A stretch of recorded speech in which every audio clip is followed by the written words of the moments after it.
우리의 우상들을 태우실 성령의 불 임하소서. 부흥의 불길 타오르게 하소서. 진리의 말씀 이 땅 새롭게 하소서. 은혜의 강물 흐르게 하소서. 성령의 바람 이제 불어와 오 주의 영광 가득한 새날 주소서. 오 주님 나라 이 땅에 임하소서.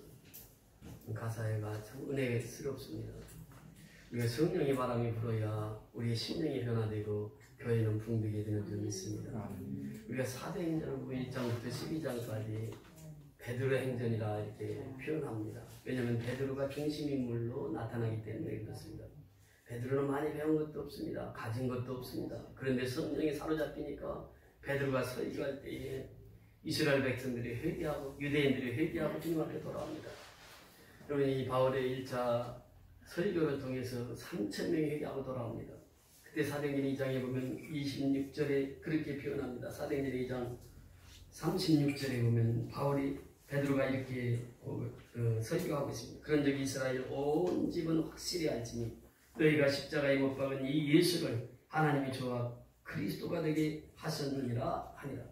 이 유대인 모든 사람들에게 이스라엘 백성들아 너희들이 십자가에 못 박은 예수가 하나님이 주와 그리스도가 되게 하셨느니라 설교합니다. 그때 이스라엘 백성들이 그 설교를 들으면서 그 고백한 내용이 37절입니다. 그들이 이 말을 듣고 마음에 찔려 베드로와 다른 사도들에게 물어 이르되 형제들아 우리가 어찌할꼬 하고 마음을 찢습니다. 이제 우리가 어찌해야 됩니까? 하나님의 아들을 십자가에 못 박았으니 우리가 죽에 마땅한 죄인들인데 어떻게 하면 됩니까? 그때 사도 베드로가 이제 그들의 문제점을 해결하는 그 메시지를 선포합니다. 38절 베드로가 이르되 너희가 회개하여 각각 예수 그리스도의 이름으로 세례를 받고 죄 사함을 받으라. 그리하면 성령을 선물로 받으리니 이렇게 말합니다. 첫째 회개입니다. 우리가 신앙생활하면서 회개처럼 중요한 것은 없습니다. 회개라고 하는 것은 무엇입니까? 하나님께 돌아간다고 하는 것이에요. 회개라고 하는 것은 무엇입니까? 돌이킨다고 하는 말입니다. 메타노미아라고 하는 것인데 나의 생각을 하나님의 생각으로 바꾸는 것이요. 나의 뜻을 하나님의 뜻으로 바꾸는 것이요. 하나님 뜻대로 살겠다고 하는 것이요.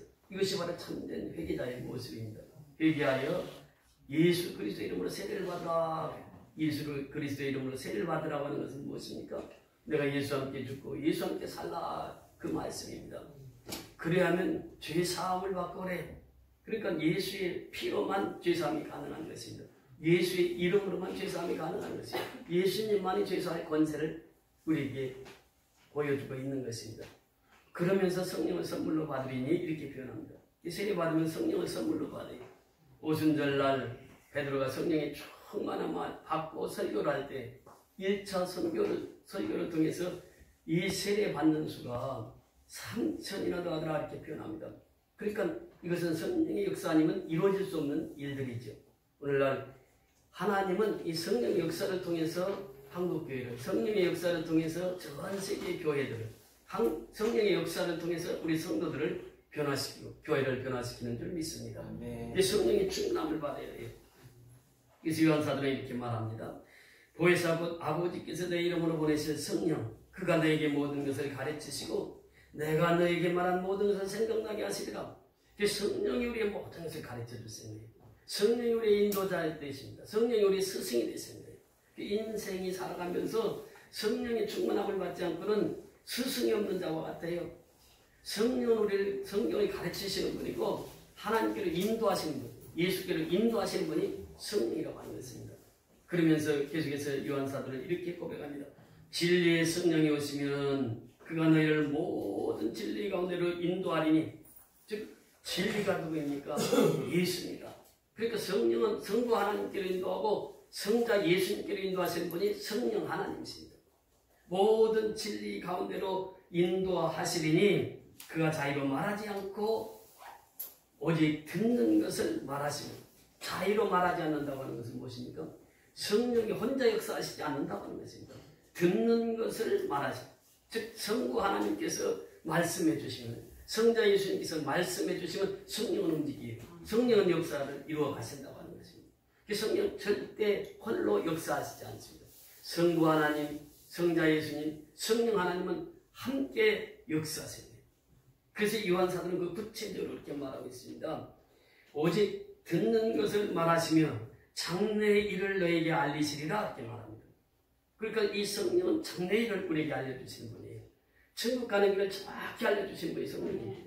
그러니까 요엘 선지자를 통해서 어린아이서부터 청년, 노년에 이르기까지 성령을 받으면 비전어리가 돼요. 비전어리. 꿈이 있는 사람이 된단 말이죠. 소망이 있는 사람이 되는 거예요. 왜? 성령께서 그 길을 인도하시기 때문에 그래요. 베드로가 지금 1차 설교를 통해서 3,000명이 회개하고 돌아와서 그것이 예루살렘 교회가 세워집니다. 그것이 위대한 베드로의 1차 설교예요. 2차 설교가 지금 3장이 시작되는데 2차 설교의 핵심은 무엇입니까? 안전배가 일어났다고 하는 거예요. 기적의 하나님을 만났다고 하는 거예요. 기적의 하나님을 체험하고 나서 베드로는 한대하게 설교를 합니다. 지금 1차 설교와 2차 설교에 차이점이 있다고 하면 1차 설교는 이 유대인들 대상으로 해서 그들을 이스라엘 백성들아 너희가 죽인 그 예수가 하나님의 아들이시고 메시아다. 그러나 너희들은 그 예수를 죽였으나 하나님께서 주와 그리스도가 되게 하셨느니라. 이 설교였습니다. 근데 2차 설교의 핵심은 무엇입니까? 이제 오늘 본문에 보면은 그렇게 말씀하시는 먼저 17절에 보시면요. 형제들아 너희가 알지 못하여서 그리하였으면 너희 관원들도 그리한 줄 아노라.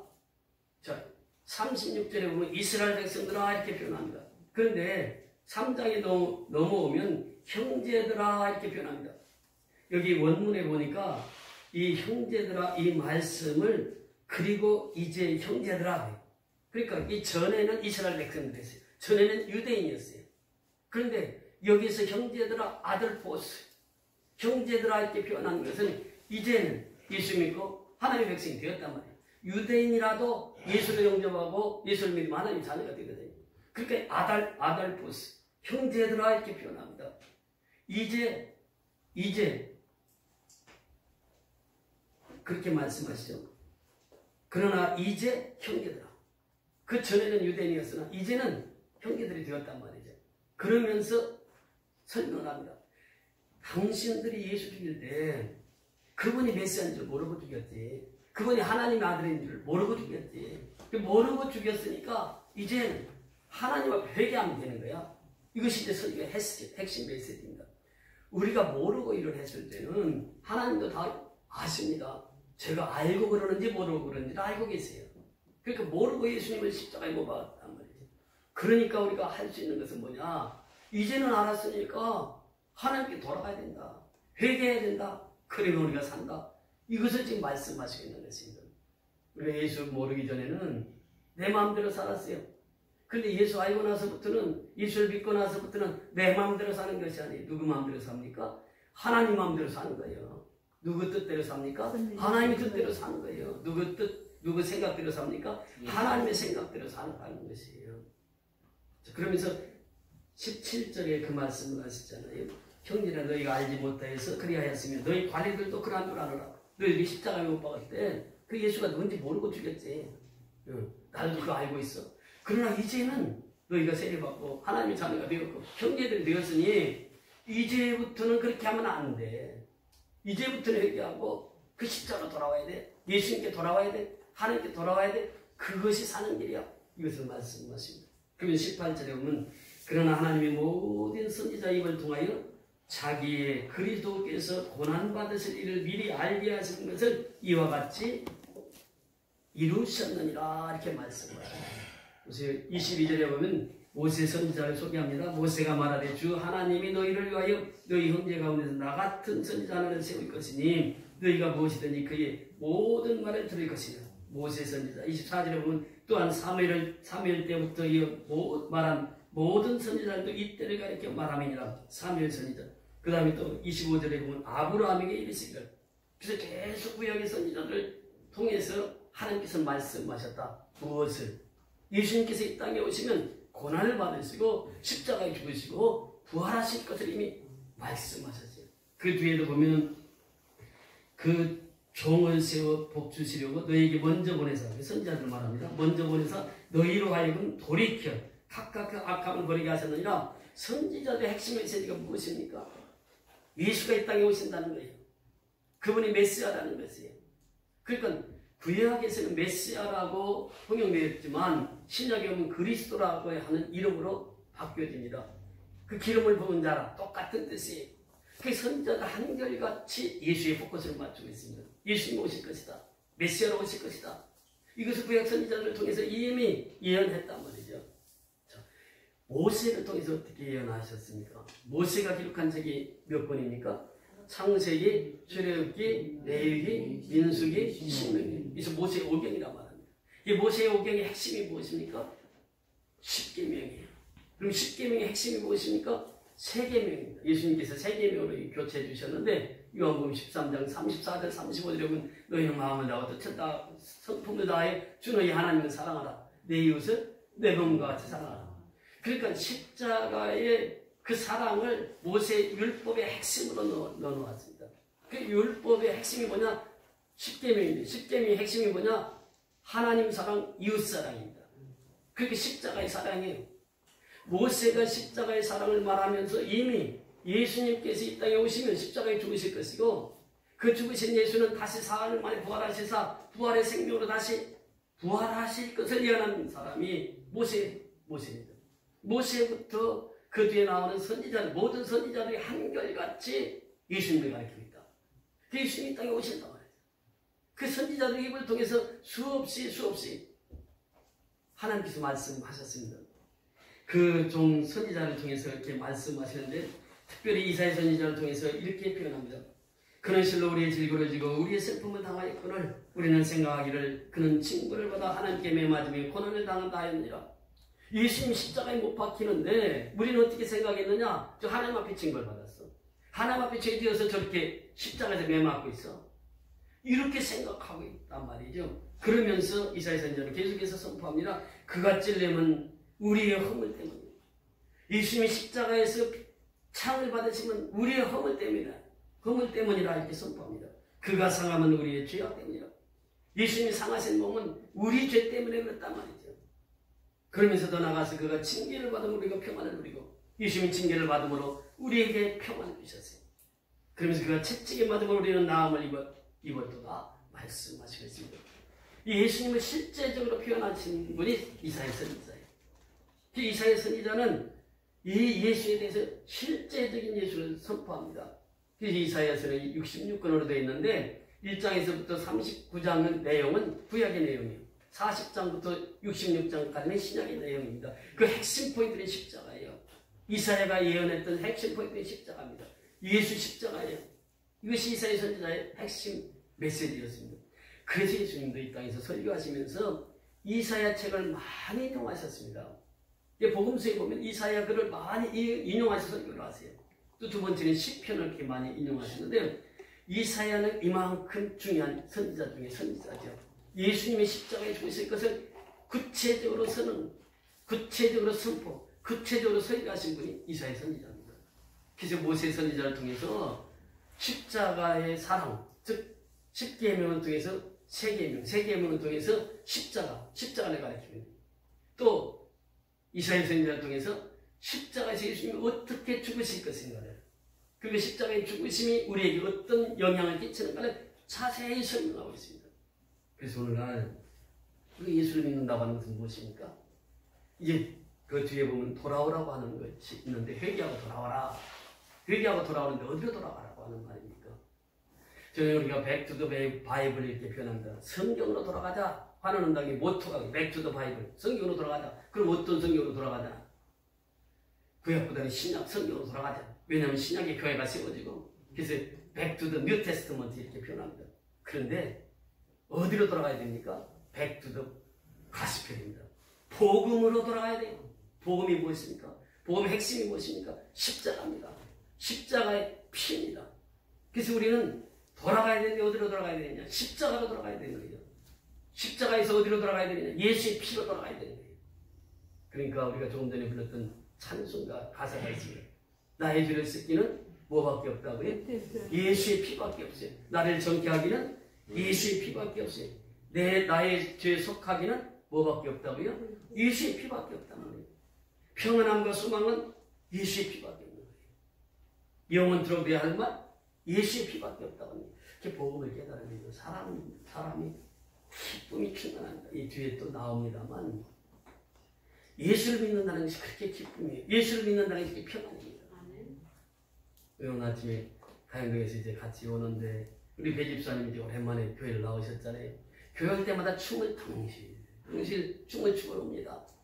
근데 보니까 귀에 귀걸이를 하셨어. 금반지. 나이가 80인데 귀걸이를 이렇게 딱 하셨어요. 집사님 귀걸이 멋있어. 아유 금이네 번쩍번쩍 빛나네. 그랬더니 너무 좋아하시는 거예요. 그래서 이제 들어오면서 꽃이 난이 딱 펴있으니까 꽃이 참 아름답다. 그래서 제가 그래서 배 집사님은 꽃보다 더 아름다워.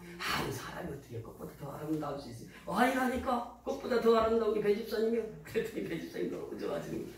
그렇습니다. 우리가 구원받고 나면요 꽃이 보아서 즐겁지만은 구원받은 사람을 보면 그 기쁨의 몇십 배, 몇백 배 되는 줄 믿습니다. 아멘. 구원받은 백성이 참 복된 성도의 삶이에요. 그래서 이 선자들이 누구를 가리키고 있느냐? 예수를 가리키고 있는데 돌아오라. 누구에게? 예수께 돌아오라. 어디로? 십자가로 돌아오라. 어디로? 예수의 피로 돌아오라. 그래 산단 말이에요. 그게 생명이 있는 것이에요. 그러면서 19절 오늘 보세요. 오늘 19절에 보면 그렇게 말씀하십니다. 그러므로 너희가 회개하고 돌이켜 너희 죄 없이 함을 받으라. 너희가 회개하고 돌이켜 너희 죄 없이 함을 받으라 그랬어요. 너희가 회개하라. 이게 첫 번째입니다. 회개할 때 기쁨이 있습니다. 회개할 때 평안이 있습니다. 이 뒤에 나옵니다만 회개하는 심령 속에 하나님께서 기쁨을 주세요. 회개하는 심령 속에 하나님의 평안을 주세요. 누가복음에 보면 누가는 구체적으로 이 회개에 대해서 말씀을 기록하고 있는데 이 누가의 기록에 보면은 먼저 누가복음 15장에 탕자의 비유가 있습니다. 저 뒤에 보면 탕자의 사진이 걸려있죠. 우리 장로님들이 헌물한 그 탕자의 그 그림이 나오는데 그 그림을 볼 때마다 우리가 무엇을 생각합니까? 이 둘째 아들이 아버지 품을 떠나잖아요. 아버지 북릿을 받아가지고 떠나요. 그리고 허랑방탕 다 허비합니다. 허비하고 나니까 돼지밥도 먹을 수 없는 그런 환경에 처합니다. 그때 이 아들이 생각하는 거죠. 내 아버지 집에 가면 먹을 것이 많고 풍족한데 내가 여기서 죽게 되는구나. 그리고 생각하기를 아버지 집으로 가야지. 아버지 집으로 가서 내가 아들이라고 하는 위치에 못 있어도 저 머슴에라도 삼아주시면 아버지 집에 가서 머슴에도 사는 게 내가 배도 안 먹고 사는 비결이지. 그러면서 아버지 집을 돌아가려고 그 마음을 돌이키는 순간 그때부터 성령이 역사하시는 거예요. 그래서 아버지 집으로 돌아가려고 그 마음을 먹고 아버지 집에 돌아오니까 누가 먼저 알아봤습니까? 아버지가 먼저 알아봐요. 자식이 집 나가면 아버지는 마음이 상해서 잠도 제대로 못 자는 거예요. 사람이 그렇습니다. 얼마 전에 인터넷에 그런 글을 읽은 적이 있는데 그 아이가 태어나자마자 아버지가 교통사고로 소천을 하게 되고 어머니는 그 핏덩어리를 놓고 제가를 시집을 갔어. 그러니까 할머니가 어려서부터 그 아이를 키웁니다. 폐지 주부가지고 그 아이를 이렇게 쭉 키워요. 그러니까 이 아이가 고등학교 다닐 때까지 어머니 아버지가 다 죽은 줄 알았어요. 그리고 고등학교 다닐 때 할머니 일기를 보게 됩니다. 일기를 보니까 어머니가 살아있는 거예요. 다른 데 제가를 해가지고. 근데 그때까지 어머니가 한 번도 찾아오질 않아요. 그래서 할머니는 늘 어머니도 죽고 아버지도 죽었다. 근데 딱 일기장을 보고 할머니 왜 지금까지 나를 속였냐고, 왜 어머니가 살아계시지 않냐고. 그러면서 집을 나갑니다. 집을 나갔는데 이 할머니가 이 손자가 이제 그렇게 해서 집을 나가고 나니까 밤에 잠이 오겠어요? 밤이 넘어가겠어요? 근데 이 손자가 날이 어둑어둑해지니까 할머니가 나를 얼마나 찾고 계실까, 그 마음이 든 거예요. 그래서 이제 할머니한테 옵니다. 오니까 할머니는 내가 잘못했다. 네 어머니는 살았는데, 내가 생각하기에 네 어머니는 지금까지 살았는데 한 번 안 찾아와 있으니까 죽은 사람이랑 똑같지. 그래서 내가 죽었다고 표현했다. 살아있다. 그러나 이 어머니가 한 번도 안 찾아왔으니까 그러면서 이제 그 달래는데, 그러면서 따뜻한 밥을 해서 주는 거예요. 그러니까 그 손자가 밥을 먹지 못해요. 할머니도 식사 못 하셨잖아요. 할머니 먼저 드세요.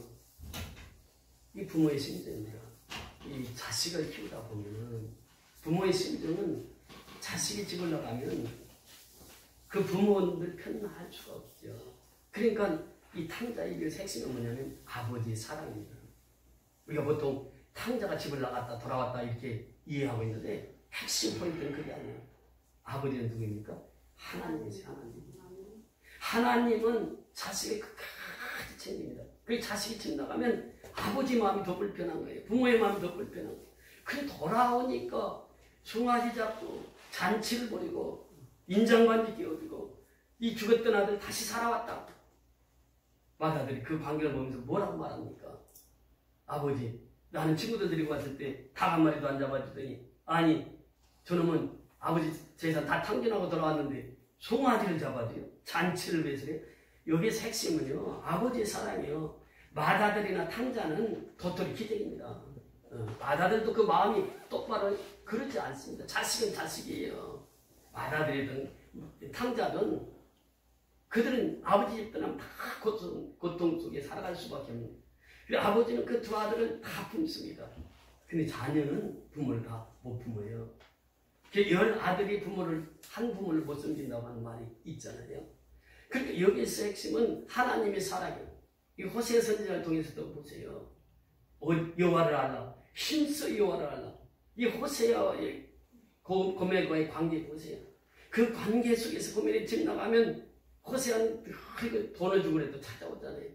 그렇게 해서 호세아는 하나님, 고멜은 이스라엘 백성들을 비유하는데 항상 하나님의 사람은 영원히 변함이 없습니다. 변하는 건 누구예요? 인간. 사람이 변해요. 그러니까 이 회개하고 돌아온 탕자, 그를 맞이한 분이 누구냐? 아버지 사랑을 말하고 있습니다. 회개하면 산다는 것이 회개하면 돌아오면 산다고 하는 것입니다. 그래서 오늘 본문의 말씀이 너희가 회개하고 돌이켜 너희 죄 없이 영을 받아 회개하고 돌이키면 산다는 것이에요. 이것이 바로 회개거든요. 그리고 더 나가서 누가복음 이 15장의 탕자 이야기이고 그 다음에 18장에 가면은 그 바리새인과 세리에 대한 비유를 합니다. 그 바리새인이 그런 고백을 해요. 나는 저 탐욕하는 자와 창기와 또 악한 사와 강도 같은 사람과 그런 사람이 되지 않게 해주셔서 감사합니다. 나는 일에 2번씩 금식했습니다. 일주일에 2번 금식했다는 거예요. 대단한 거예요. 요즘 보세요. 우리가 일주일에 2번 금식한다는 거 쉽지 않습니다. 예수 믿는 사람들도 쉽지 않아요. 근데 바리새인들은 그렇게 했단 말이에요. 그래서 나는 10의 1조를 철저히 하나님께 드렸습니다. 얼마나 우리가 보기에는 신앙이 좋은 사람이에요. 2번씩 금식하잖아요. 11조 철저히 하잖아요. 우리가 보기에는 참 그 신앙이 좋은 사람 같은데 바리새인들은 뭐예요? 회칠한 무덤 것 같아요. 회칠한 무덤. 회칠한 무덤이 무엇입니까? 무덤이라고 하는 것은 그 속에는 식체가 있어요. 근데 그 무덤에 회를 바르는, 회를 칠해놔요. 그러니까 겉에서 보면 하얘. 밑에는 썩은 송장이 있단 말이에요. 그래서 바리새인들을 말하기를 회칠한 무덤 같은 자들아. 세리는 어떻습니까? 세리는 성전에 들어오면서부터 감히 하나님을 얼굴을 바라보지 못하고 그냥 울면서 하나님 앞에 나오는 거예요. 하나님, 저는 죄인으로서이다. 저를 불쌍히 여겨달라고 철저히 회개하는 세리의 기도를 예수님께서 들으시고 그 세리의 기도를 들으시는 예수님, 이 세리와 같이 기도해야 된다.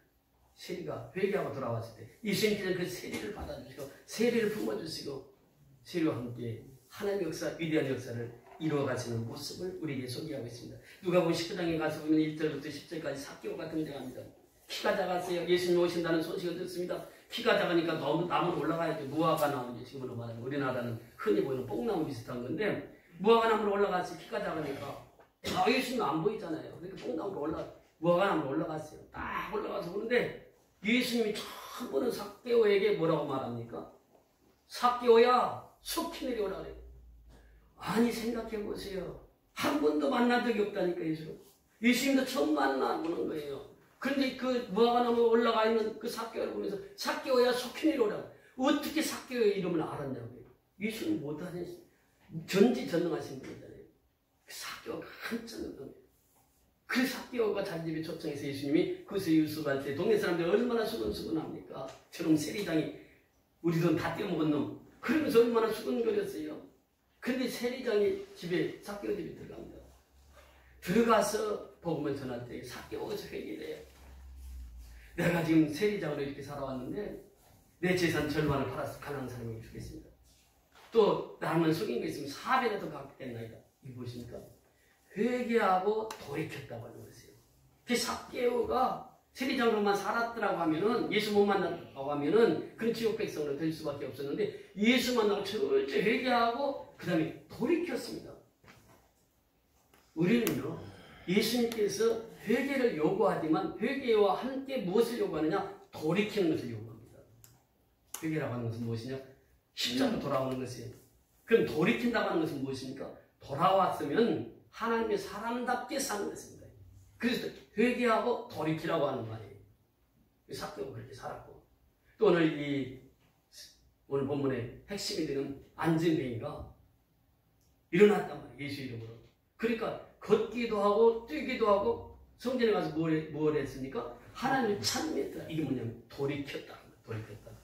우리는 회개해서 그 마음을 이제 예수님께로 향하는 그것으로만 끝나는 것이 아니라 돌이키기까지 해야 된다고. 돌이키기까지.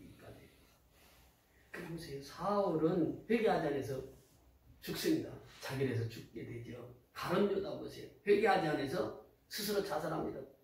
근데 베드로 보세요. 똑같이 가룟 유다처럼 배신했어요. 어찌 보면 더 큰 배신했어요. 다윗도 역시 마찬가지. 사울과 다윗을 보세요. 핵심이 뭡니까? 다윗은 회개하는 자이고 사울을 회개치 않아서 그렇게 멸망했어요. 또 가룟 유다 보세요.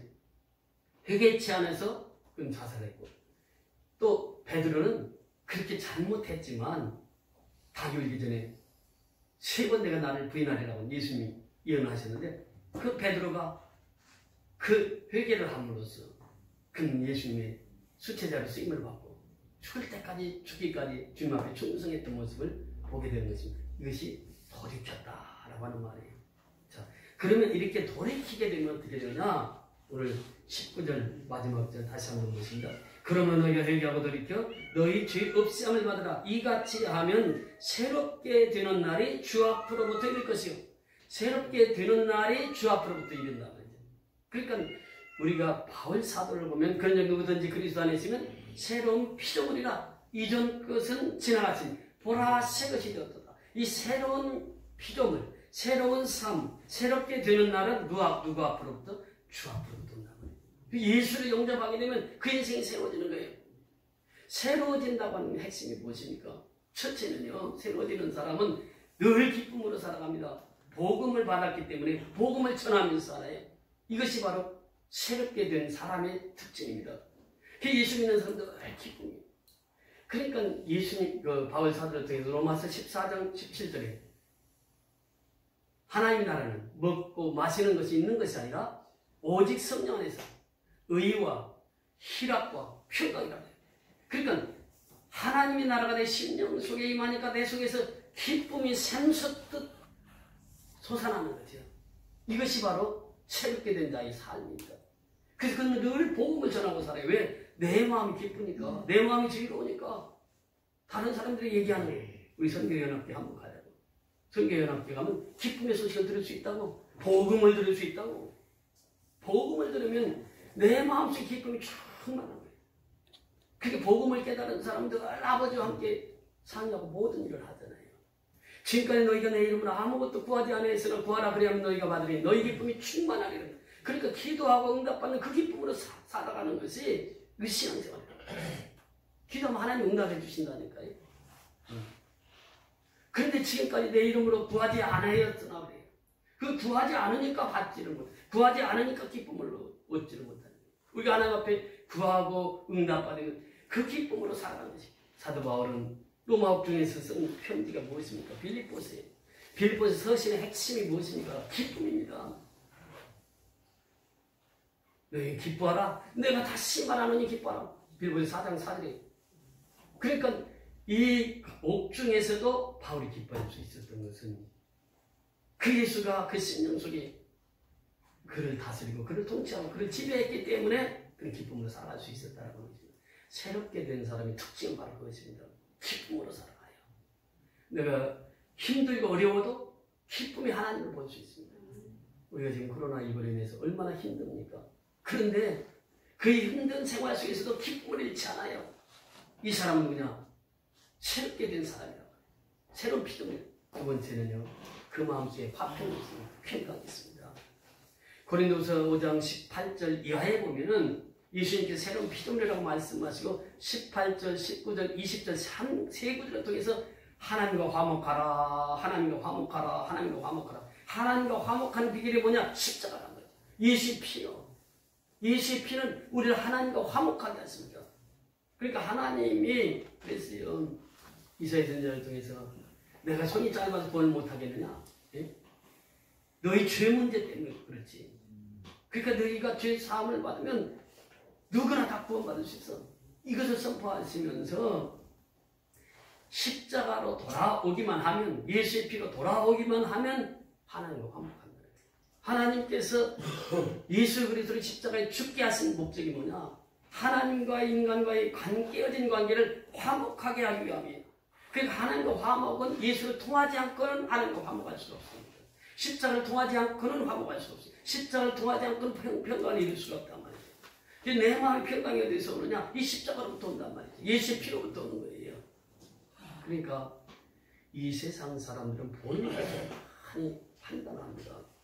이 제자들이 여행을 하다가 풍랑을 일을 만났을 때 그들은 자기들이 한번 풍랑을 이겨보려고 하잖아요. 물도 다 배에 들어온 거 퍼보고 자기들을 다 해와요. 그래도 안 되니까 검을 메고 주무시는 예수님, 그 지하층에서 주무시는 예수님을 깨우는 거예요. 예수님, 우리가 죽게 되었나이다. 예수님이 일어나셔서 바다야 잠잠하라. 그러니까 풍랑이 즉시 잠잠하는 거예요. 그러면서 왜 두려워하느냐? 평안할지어다 말씀하세요. 두려움이 있는 자에게 예수님은 오셔서 평안을 말씀하십니다. 그러니까 우리가 보는 것으로 인생을 살아가는 것이 아닙니다. 내면 속에 있는 그 예수가 나의 삶 속에 충만하게 되면 보는 것이 어떤 상황이 펼쳐져도 나는 그것을 이겨나갈 수 있다라고 하는 것입니다. 예수님은요, 위기 때마다 나타나셔서 하신 말씀이 무엇입니까? 왜 두려워하냐? 평안하라. 평안하라. 그러니까 이 평안은 예수의 십자가를 통해서 이루어진다고 하는 것이에요. 오늘도 예수님은 이 평안을 우리에게 주시기를 원하십니다. 그러니까 새롭게 된 사람은 두 가지 특징이에요. 첫째는 기쁨으로 하루를 살아갑니다. 어떤 상황에서도 기뻐하는, 기쁨에 사는 살아가는 사람. 두 번째는 예수가 그와 함께 하시기 때문에 어떤 상황에서도 평안을 유지합니다. 여러분, 평안한 사람 어떻습니까? 찬송하게 되어 있습니다. 내 마음이 평안하니까 늘 찬송하게 되어 있어요. 마음이 기쁘면 노래하게 됩니다. 예수 믿는 사람들의 마음이 평안하면 늘 찬송하게 되어 있어요. 그래서 찬송이 우리 입에서 끊이지 않지. 내 마음이 평강이 있는 사람은 늘 입에서 찬송이 끊이지 않아요. 그래서 오늘 이 말씀을 통해서 베드로서 두 번째 그 말씀을 통해서 우리에게 말씀하십니다. 베드로는 이제 이스라엘 백성들아 이렇게 말하지 않아요. 이제는 구원받았으니까 아달포스 형제들아 너희가 예수 죽일 때 모르고 죽였지? 베드로가 다 그들의 속마음을 다 뺐던 거예요. 모르고 죽였지? 이제는 너희가 모르고 죽였든 알고 죽였든 죽였으니까 하나님 앞에 회개해야 돼. 그래야 내가 하나님 앞에 돌아오면 살아. 그러면서 선지자들이 누구를 얘기했는지 알아? 예수만 얘기했어. 예수. 십자가만 얘기했어. 예수의 피만 얘기했어. 그러니 그 선지자들이 말하는 대로 돌아와야 돼. 이제 돌아오면 살고 회개하면 살고 돌이키면 살고 회개하고 돌이키면 새 사람이 되고 새 사람이 되어 살면 기쁨이 충만하고 평안이 넘치는 삶을 살 수 있습니다. 이것이 오늘 본문의 핵심입니다. 그래서 우리가 지금 어려운 시기에 누구를 의지하겠습니까? 사람은 다 똑같습니다. 다 똑같아요. 십자가로 돌아오는 사람만이 사는 거예요. 예수의 피로 돌아오는 사람만이 사는 거예요. 그래서 우리가 오늘 베드로의 설교를 통해서 정말 우리 심령의 부흥에 대해서 예수로만 충만해 살아가는 저희 여러분이 다 될 수 있기를 주의 이름으로 축원을 드립니다.